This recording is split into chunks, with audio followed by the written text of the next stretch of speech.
Hello बच्चों, let's see the question. The question says that the figure shows three conductors 1, 2 and 3 of same material, different lengths L, L2L and 3L and of different areas of cross-sectional 3A, A and 2A respectively.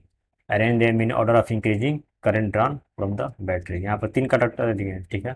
एक का length L है, दूसरे का 2L है, तीसरे का length 3L है। और जो क्रॉस सेक्शनल एरिया है, पहले का एरिया 3A है, सेकंड का एरिया A है और थर्ड का एरिया जो है आपका 2A है, ठीक है। तो तीनों का दिया हुआ, तीनों का हम लोग को जो ऑर्डर, जो करंट का ऑर्डर निकालना है, किसमें क्या करंट होगा, I1 ज़्यादा होगा, I2 ज़्यादा होगा, I3 ज़्यादा, किस ऑर्डर में ये। तो इसमें जो की कंसेप्ट यूज होगा वो हम लोग लिख लेते हैं कि रिलेशन बिटवीन करंट, और दूसरा कंसेप्ट इसमें यूज होगा finding resistance using length and cross sectional area. Cross sectional, ये दो कंसेप्ट यहाँ पर यूज होगा। यहाँ पर तीनों का जो है, जो डाटा दिया है उसको हम लोग अगले में लिखते हैं। सपोज कीजिए, जो सबसे पहले जो रेसिस्टेंस रेसिस्टेंस का फॉर्मूला क्या होता है, आर इज इक्वल टू, मान लीजिए रेजिस्टेंस आर है, रो एल अपॉन ए, ये जो होता है फॉर्मूला फॉर रेसिस्टेंस। यहाँ पर तीन रेसिस्टेंस दिया गया है, तीनों का रेसिस्टेंस हम वन बाई वन निकालेंगे। और वो फर्स्ट में लिखें, फर्स्ट में क्या दिया हुआ है, लेंथ एल है, एरिया 3A है, ठीक है। तो R1 को अगर निकालें तो रो L1 अपॉन में A1 is equal to row L1 कितना है, लेंथ कितना था, एल था और एरिया 3A था। तो लेंथ एल ले लिए और एरिया 3A ले लिए, equal to 1/3 rho L upon A, ये आ जाएगा।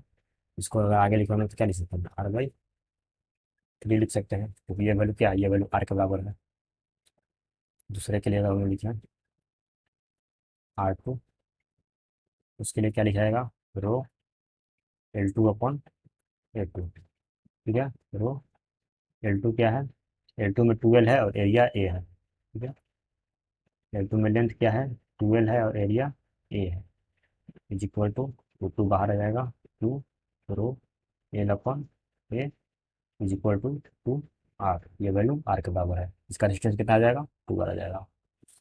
इसके बाद हम लोग तीसरे में देखें, R3 रो L3 अपॉन में A3 is equal to row L3 कितना दिया हुआ है, रियल है और एरिया इसका 2 है, ठीक है।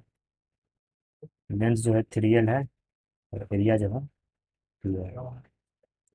तो इस पर आगे निकालेंगे, 3/2 को बाहर निकालेंगे, 3/2 rho L upon A is equal to 3/2 are.